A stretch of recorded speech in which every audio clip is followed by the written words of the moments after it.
This is episode number 280 of the Homeowner Show. Whether you're DIY or looking to hire, we're here to help you find the best information and options for you and your home.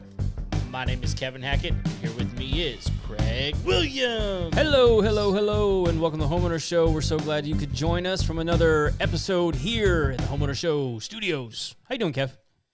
Oh, man, I'm fantastic. How are you? Wunderbar. So I got to tell you something right at the beginning. Okay. Gotta sneak it in? Yeah, I got to sneak this in. So this past week, we went camping. Yep. Spring break. My kids are out of school, so a bunch of families. Tradition. Yeah, we thought y'all would be there, and you weren't, but that's fine. Well, not I was there in spirit. You were. I sent my progeny. Yeah, you're. It's true. Your family did show up for a day. But as we're there, it's the last night. Everybody's kind of around my campsite. We're hanging out, cooking s'mores, doing all the things. And someone yells, "He's doing it! He's doing it!" And I was like, whatever. Uh-huh. There's kids everywhere. Right. He's doing it. And I'm like, who's doing what? They're like, your son. He's riding a bike. And I was like, what? Okay. Time out for a second. Uh-huh. My son's 9. Right. And there have been a couple of times in his life where he's wanted to learn to ride a bike. But he never really figured it out. Okay. And he didn't really care to keep learning. Uh-huh. And so he was kind of like, whatever. It's 9 o'clock at night. It is dark. Uh-huh. And I walk out to the street, and my son is riding a bike for the first time in his life. All by himself. All by himself. Yeah. 2 wheels, no training wheels, all that. It gets better. It's on a little kid bike. Okay. When I say a little kid bike, a 5-year-old girl was teaching him how to ride her bike. I mean, I'm not kidding. He's out there riding this girl, and I wish I would have. We've got a bunch of videos to show. Yeah, we do have some videos. I should have linked this up because I've got a video of it. Yeah, you got to keep that for memory's sake. Well, and you want to hold it against him later on. No, it's so true. Yeah. And what's funny is he's so proud of himself. Uh-huh. Does he have a bike at home? Well, yeah, but it's little. Uh-huh. And so because you never upgraded because. Right. Yeah. But his sister has a bike. It's nice and pink. And he doesn't care. He's been riding it all. He's like standing up riding, like all over the place all of a sudden. So here's what's amazing about this. Uh-huh. He just decided to do it. Yeah. And did. But I mean, that's the way it is with most kids, man. It's like, so too. you can make them do things. Right. And like most of the time, if they don't want to, you're both going to be miserable by the time it's over, and they're probably not going to be very good at it. But like once they decide they want to do something, man, like the learning curve for them is just so good. I know. They can figure out anything. They really can. And I was like, dude, I'm so proud of you, man. Yeah. And that was even better, right? As soon as I said that was like, oh, I'm really going to do this. You know?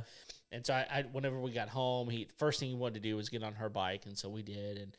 And so then I told him, I was like, it's a little bit easier if you like stand up when you're going uphill. Yeah. And he was like, oh, how do you do that? I was like, just stand up. Yeah. And he was like, get off the seat. Oh, yeah. And then he started doing it. Yeah. And that was that. So like all day today, he's like, hey, look at this. And so he was like riding out on the grass and stuff and like doing different things. And I was like, man, look, all of a sudden riding a bike. So anyway, now my daughter, who she's 2.5 years older than him. Uh-huh. And she's never wanted to, we've talked about this before. She's super uncoordinated. Uh-huh. Like standing up just falls down. Right. And we got her a scooter, and she's been riding it really well. And now she's like, I think I want to ride a bike too. So, which is great. Uh-huh. I want my kids to ride a bike. Sure. But they've just never shown any interest. And I'm not going to be like, you're going to ride a bike. Yeah. Who cares? Who cares? It's not a big deal.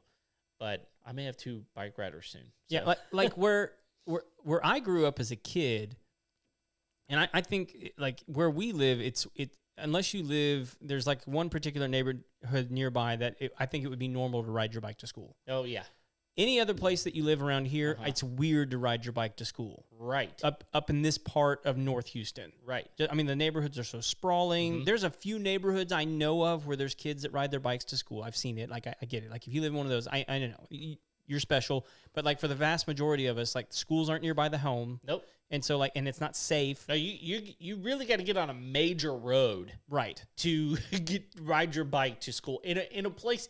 I wouldn't ride my bike on those roads. Right. Okay. So, but like when I was a kid, we all rode our bikes to school. Sure. Like it wasn't like, hey, maybe Johnny will figure it out one day. It's like, no, I'm not driving you to school anymore. Right. So you can either get up at 4 and start walking, or get up, have a leisurely breakfast, and ride your bike. Yep. That's and what so I like did. everyone knew how to ride their bike. Yep. But like now it's like I could care less if my kids knew. They all do now. But like we don't really have a place to go riding bikes. Right. And so like it's just not as it was necessary for me as a kid. And I've just never felt the need to like impress that upon them. Right. And not only that, like where I grew up, a bunch of my friends lived nearby, so we would bike to each other's house. Sure, yeah. That sort of thing. Again, I mean, parents just aren't letting their kids do that kind of stuff anymore either. Well, no, that's for sure. In fact, while we were camping, it was kind of a distance between our campsite and some of the others, and my wife is like, they can't go by themselves. I'm like, it's just us. Like, there's other campers here, and I realize anybody could be a rapist. I realize that, but I'm just like, I'm okay with it. Well, she was still. It's kind of ingrained. It's different. The world we live in is different, and it's one of those deals where now my kids' friends live a long way away from each other. They couldn't bike to each other's house nearly the way we could. It's just different. Yeah, it's very different. Yeah, so, anyway. Big time. So anyway, we got. I mean, it's not going to be a super long show tonight, but we got some stories to share with you guys, and a lot of them are animal focused. Oddly enough, I think they're all animal focused. Yeah. Just because we've had some stuff happen in our lives, big stuff for us, and Kevin was a big part of that, and then we had some adventures I had some adventures with my kids today, and then there was another huge cat incident up here in North Texas, and so we're going to be going through all that. So right off I think the quickest one to get through is the big cat. Oh yeah, and it was actually over by where you were camping. Oh really? Yeah. Well, supposedly. Yeah. Right. Yeah. So the story broke. I guess it was a week ago now that there. So this was in the aftermath of the Black Panther story.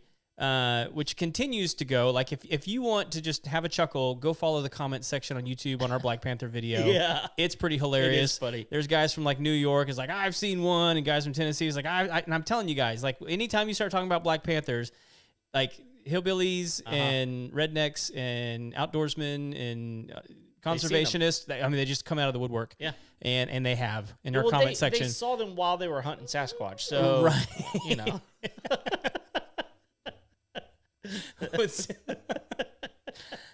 There's some funny ones in there. Yeah. It's worth perusing. Right. But anyway, subscribe while you're there. By the way. Yeah, just go ahead and that way you can get more funny comment. That's right. But anyway, in the aftermath of that, there was social media went crazy with. Oh, by the way, okay. Preface it with this. One of the things a lot of people brought up, which I think is a very reasonable and logical explanation of the photo in Huntsville. Okay. Texas has one of the largest privately held exotic animal populations in the world. Oh yeah, they're everywhere. There are more tigers in captivity in Texas than there are in the wild in the world. You mean even more than Florida? More than Florida. Oh wow. The Tiger King was there. Suck it, Florida. Yeah, no, Texas is kicking butt when it comes to exotics. There we go. Well, and part of that is we have huge exotic game ranches. Yes, we do. So, but there's also a lot of people that have exotic cats. Mm-hmm. And so, like, it's not unreasonable. Look, I think we've talked about a friend of mine that accidentally shot a red stag in the national forest not far from here. Yeah. And as I was talking to a game warden about it, he was like, oh, yeah, man, there's like 2 zebras and a couple other things wandering around the national forest out there. I was like, you got to be kidding me. Wow. I didn't know that. So anyway, it's not unreasonable to assume that there could be a black cat of some sort that got out and is wandering Huntsville. Sure. That's totally within the realm of possibility. Sure. All that being said, social media went wild when a tiger was reported as lounging around the bank of Lake Livingston.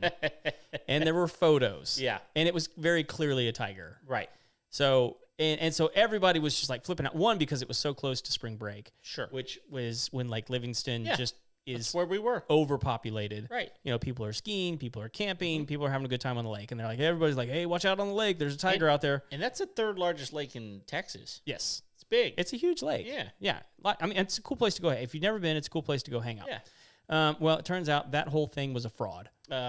So apparently, like, somebody did like an image search through Google and found out that these photos had been recirculated from like somewhere else. Come on an older story. Snopes.com. Yeah. So, wah, wah. wah, wah. But I mean, like, it got reshared like crazy around here. Of course it did. And I think even like some news channels ran some stories like, hey, there's a crazy wild tiger loose in Lake Livingston. Be careful this week, you know, all that kind of stuff. Wow. So anyway, that was a thing. Well, yeah. Again, like, the reason people like bought it, like, I grew up next to a tiger. Yeah. Like, for like a decade of my life, it was like a totally normal thing to go out in my backyard. I was like, oh, hey, there's Sindhu. Right. Like, There's the tiger. I knew her since she was a cub up until she died. Like, super cool cat. Right. Like, like, even for me, it's like not a weird thing. Yeah, your dad didn't even shoot her when she Didn't even it was awful kind of him. Other animals, that's a different story. Right. It was, you know, those vicious emus. And if you're wondering what I'm talking about, we do have an episode about that somewhere.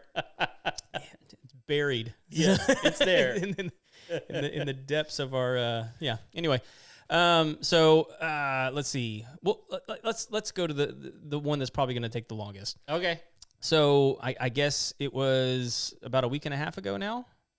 So not this past Thursday, but the Thursday before. Yeah, because I'll just tell you what happened on my end. I'm sitting at home, right, and I get a call from your wife, right, and it's like 9:30 at night, which okay, not that late. And sometimes, depending on weird things, every once in a while, your phone number shows up as her, right, which is odd.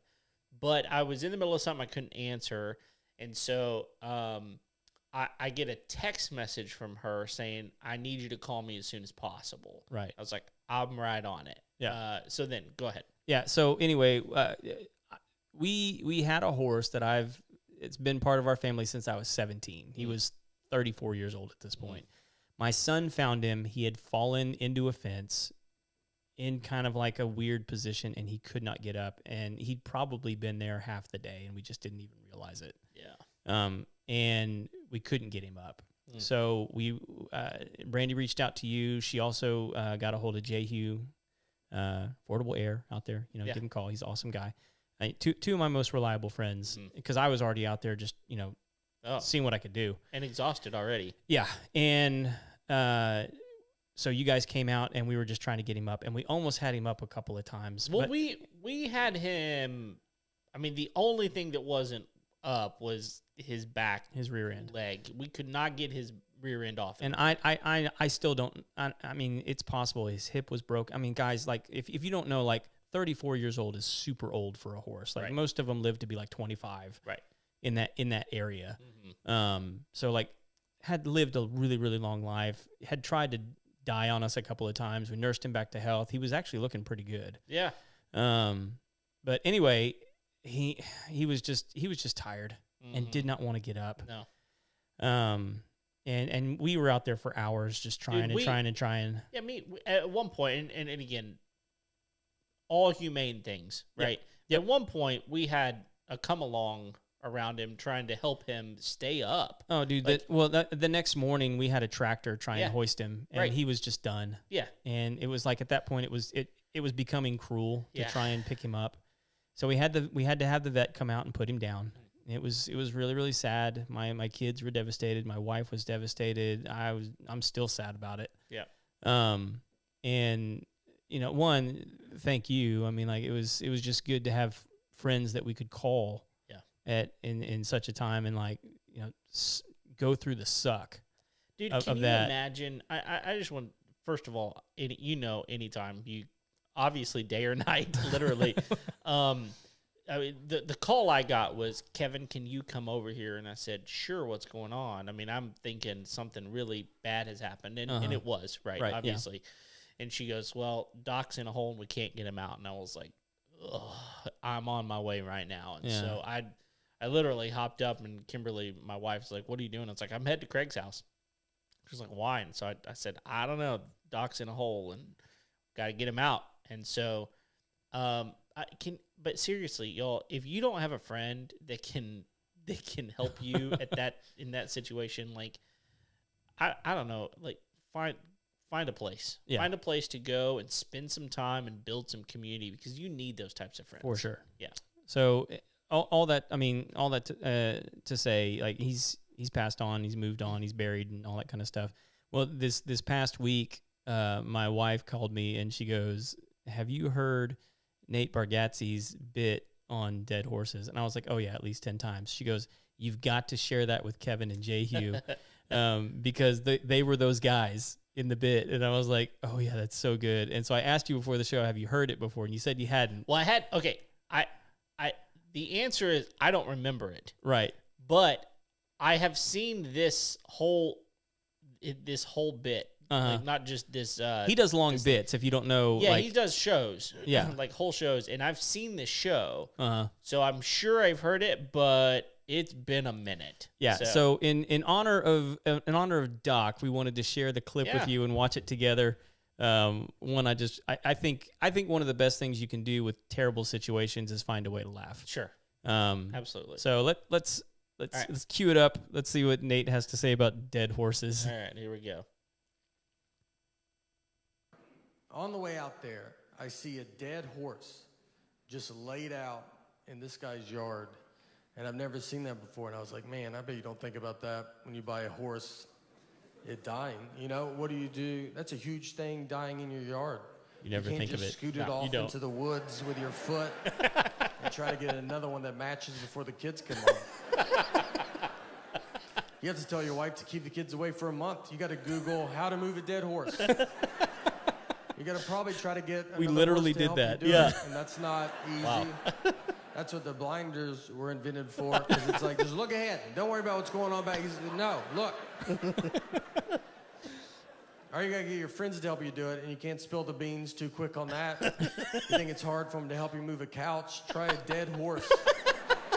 So true. You got to lie to them, like, we're getting a divorce. Just come over. Bring your truck and some gloves. And when they get there, let me tell you, they're going to see it, all right?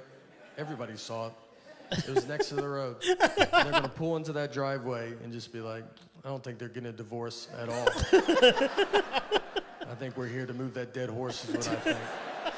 We were a little bit more upfront. Yeah, you were. Let's let him bring it up, all right? Make him ask. But I'll be shocked if we don't touch that dead horse.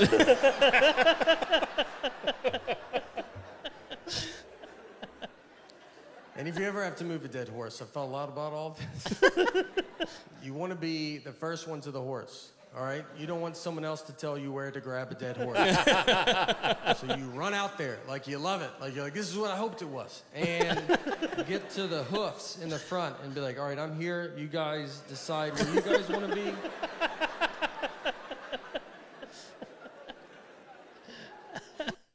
Oh, it's so good. Man. I didn't get the three of us all in because I forgot. Yeah. But, us laughing the entire time in the shot. I'll get it for the next one. But that's so true. Yeah. Like we literally Googled we didn't Google how to move a dead horse. We Googled how to get a fallen horse up. Like, and there was several things. And like, I can remember all of us, like, because we had to move him Oh, just to get him out of the situation he was in because he was miserable. yeah. Well, we probably moved him at least 180 degrees. Oh, easy. Just yeah. I mean, because he was in an uncomfortable position. Yeah. He had fallen basically into a fence post. Yeah. And was kind of like at a weird angle, upside down, and like we couldn't get him. It was terrible. But like all of us like trying to move him, like we were all like, all right, where do I grab? Like, It's true. Like, It's so true. Where you get. And it's one of those deals where it's like, all right, as soon as he gets up, just keep him up. And I'm like, okay, it's all right, man. He's like, here we go. He's 10 times my size, but Yeah, let's do this. And he was, and like I said, he was, like you said, he was up almost. And so I'm literally on his side with my hands up on him. I'm going, dude, if he falls, I'm moving. And I did a couple of, and he, you know, he fell. He fell, and you know, he falls like a, you know, sack of potatoes. I don't man. know, Jeez. 1,500-pound horse. I don't know how much. He's 1,200 pounds. 12. Yeah, he's huge. Yeah. So it was sad. It was sad. And so let me just tell you guys, like, you think you love a dog, and dogs are so loyal, and you know, like us, and we have a dog inside, you know, lives with us, and we got 2 outside. Love our dogs, but since 17, you had them since 17. Yeah, that's a long time, and so okay, you want to know what made it even worse? Is okay. There's a couple of things that made it even worse. Yeah, it's right. I've had him since I was 7. He was originally my sister's horse. And when she went to college, he stayed with my folks. But I mean, he's always been part of the family, right? Right. I'd ridden him a bunch. But when I got married and we moved out here, my folks were like, "Well, why don't you just take Doc?" Because my kids had been riding him. And so he literally taught every single one of my kids how to ride. Wow. And then, so he died. No, it was Tuesday. He died on a Tuesday. Okay. And I know it was a Tuesday because I was speaking at a young adults event on Thursday night. Oh, right. And been planning. I'd been asked to speak there like 2 months prior to that, and a month and a half before, I had talked with a guy, my friend Lo, about what I was going to be talking about. He's like, "What do you want to talk about?" And I was like, "Man, I really want to talk about horses." And so, like, I had to stand up there on a Thursday night talking about horses. 2 days prior, my horse had died. Wow. And so, like, and part of my talk was talking about like trust and how that horse had taught my kids to ride, and like I could do that because I trusted him. Right. And how that relationship is like, how that relationship like rider and horse is like it is with God and believer. I was broken. The whole time, man. I couldn't. I don't know how I got through it. I don't either. Well, I'll tell you this. So when we'd been here for a couple hours, I didn't leave till it was probably 11:30 or so when I left, and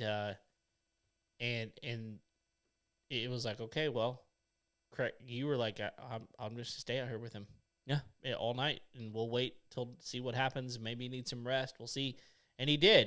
That's what you do. That you stay. He stayed with him, and I mean, I'm sure Doc was laying there going, "This is." I mean, whatever horses think, they're smart. Yeah, they're smart, and he probably knew it was the end.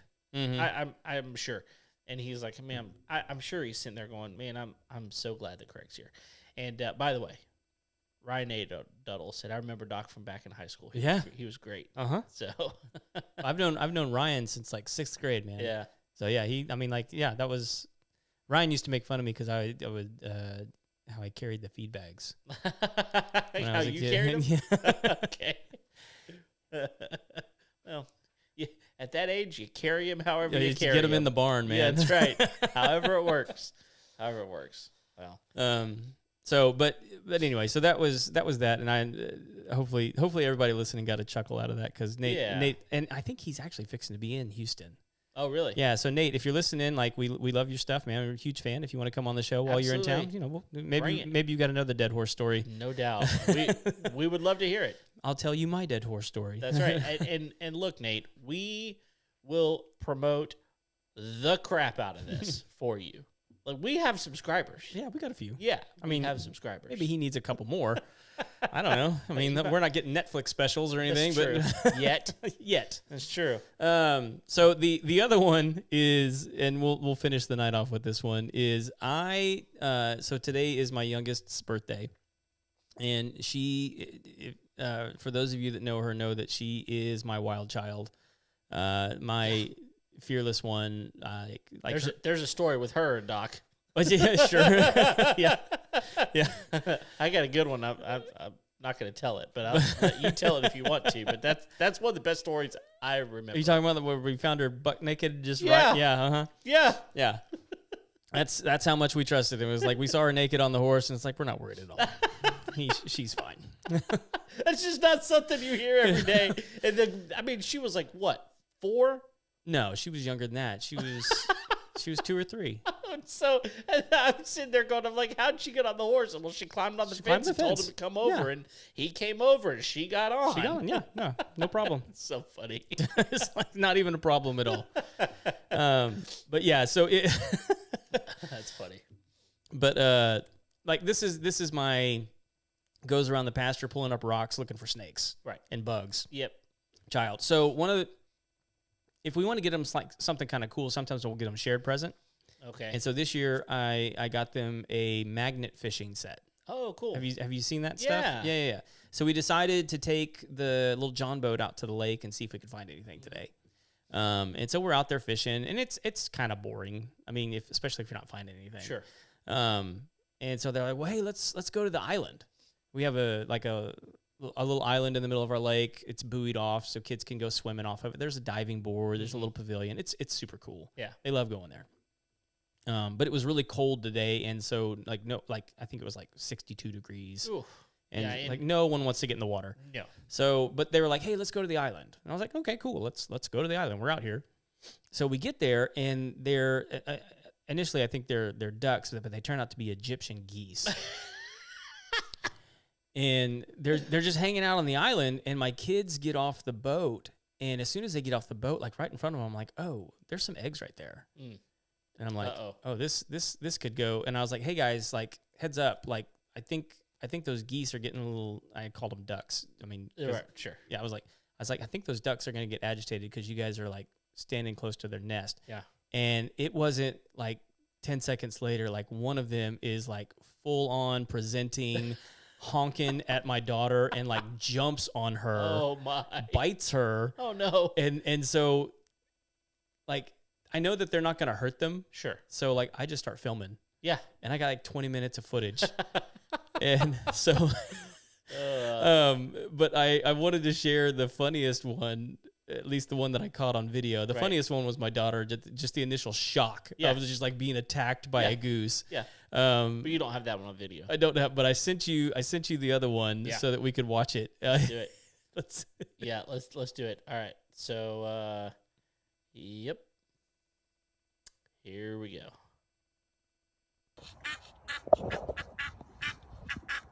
So it's a pair of them. Right. So, and I think, yep.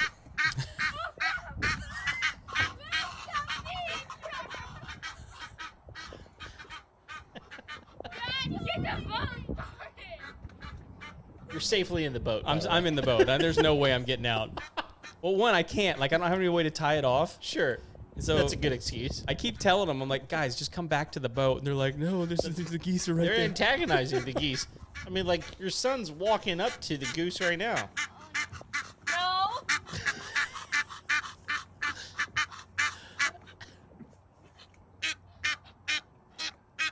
They're not happy. They're not, no.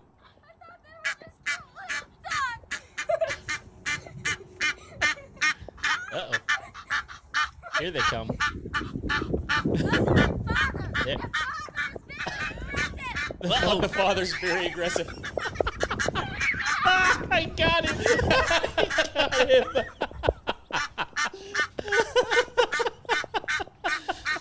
Oh, that is really good. So at some point in time, the geese wrangle both of my children. 'Cause I think at the end of the video there, he runs to the diving board there, right? Yeah, he runs all the way out to the diving board to get away. So at one point, the geese have both my kids wrangled out on the edge of the diving board, and one of them jumps up on the diving board and like starts flapping his wings and honking at them While he's on the diving board? while they're all on the diving board. It's like, where are we going to go from here? Yeah, they're like, what do we do? And I'm like, fight back. Kick. Eventually, my son runs around and grabs an oar from me. Oh. And just chases him off the island to let his funny. sister get on the boat. So he does his brotherly duty, but not before that. Oh, that's good. Man, and like people don't realize those things can go going fast. Yeah. Yeah, for sure. Man, that's a good story. You know what else is a good story? What's that? People that use Lone Star Appliance Repair for all of their appliance needs. Man, I am seeing a lot of posts on social media right now of people going like, I have an appliance, it's broken, I don't know who to call, which is crazy to me. Yeah. I mean, well, first of all, As much as we sing their praises. That's right. And literally, you can Google people. But that being said, Lone Star Appliance Repair is a great, great company. And I'm not just saying that because they partnered with us here on the show. I'm saying that because we really do believe we've used them. And their number is 936-647-2364. You can call them up. They'll help you with all your appliances. They'll even help you with stuff that aren't appliances, like your sink and other things like that. Yep, because it's an appliance. Which is going to infuriate Darlene. I can hear like just screaming at the speaker right now. Yeah, well, we actually had this conversation while we were camping this weekend about you and microwaves came up too. But microwaves? Yeah, of course.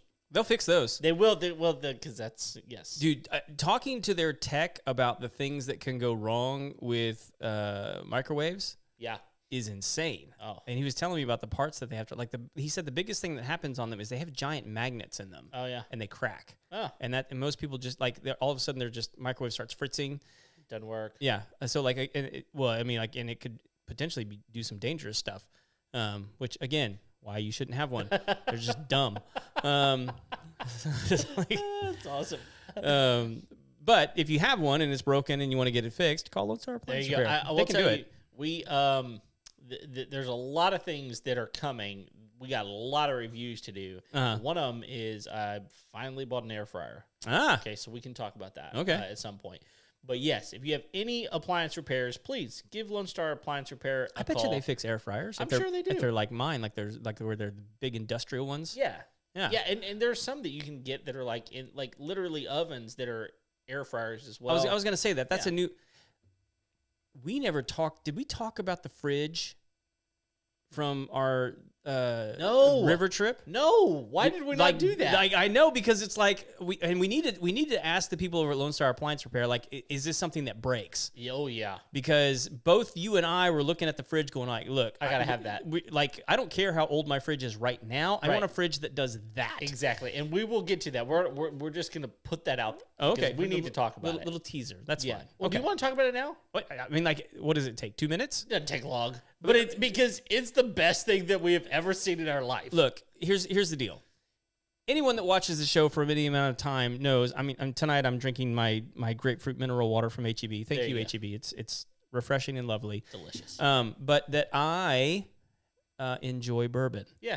And one of the ways that I enjoy bourbon is with craft ice. Of course. I like big cubes of ice. Why wouldn't you? And because it's beautiful, it's lovely, it makes the glass look nice, it chills, it doesn't melt too fast. Love it. Yeah. The house we stayed at it was over near San Antonio, Seguin area. Yeah. Anyway, we opened the freezer, and lo and behold, Ugh. the freezer makes craft ice automatically. But without you even do anything. It's just there. It's just there. Yeah. Ready. All the time. There's dozens of them. And look, for somebody like me that has invested in these silicone ice trays so that I can make my own, so that my kids could stab them with forks and put holes in them and have to buy more. Right. Having a refrigerator that consistently makes me craft ice. I mean, it's the most beautiful, wonderful invention. It was worth every bit of rent that we paid for that house. Just to find out that existed. Yes.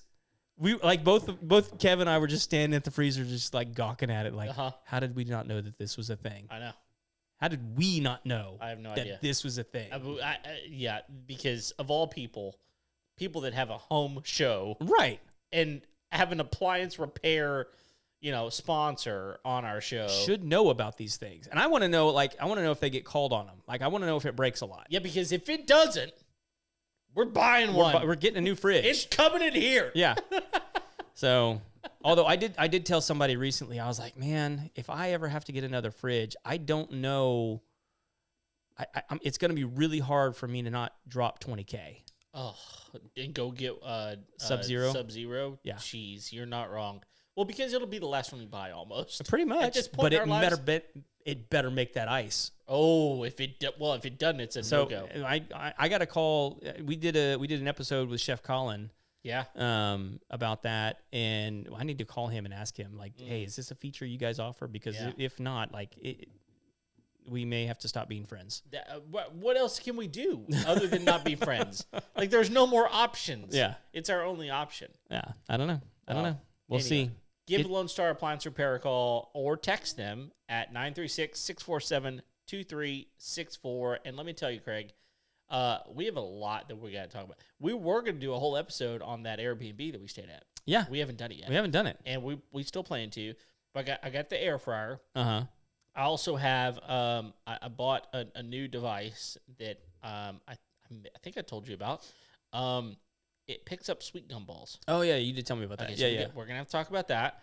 I also just ordered a log splitter. There's got to be people listening that's going to go, what the hell is a sweet gum ball? You're not wrong. I don't know where I need to look up where they exist regionally, because I don't know if it's like just a southern thing. Yeah, I don't know either. It's a sweet gum tree. Sweet gum tree. And they make these stupid spike balls. Death Satan balls. Yeah. That are like spiky. They're everything that you would love if you're trying to hurt someone badly. It's like a giant goat head in your yard. You're not wrong. It's about the size of a golf ball. Yeah. But there's spikes all around it, like half-inch spikes. Yeah. They're massive. But they make millions of them and drop them. And they're a problem because, especially if you have zero-return mowers, all the belts are underneath, and they will bounce around under the deck and knock those belts off. And the time. It's a big problem. So getting those belts on is not easy. That's right. So we're going to talk about that. I also got a log splitter coming, which I got a lot of wood that needs to be split, and so we'll review that. And then I also got the Ryobi impact wrench. Yeah. The torque impact wrench that'll take lug nuts off. Nice. That thing is, we got to review it because it's incredible. I've already used it. Yeah. It's worth its weight in gold. So we got all that stuff we got to talk about, and then we have another home and garden show coming up. Oh yeah, that we're doing. And we have another live event with the net coming up. I think that one's April 16th. Yep. Got a lot going on, man. Yeah. And that's not even including contractors that we need to talk to. Yeah. So lots going on. So look, thank you guys for listening, for tuning in. This is going to wrap up this show. If you've not already gone and found us on YouTube or Facebook or wherever, we're all over the place. Go find us, Apple Podcast, leave us a 5-star rating and review. That would be great. If you don't have a 5-star, give us honest feedback. We don't even care at this point. Yell at us. That's fine. right. But yeah, we're here each and every Tuesday. Until next time.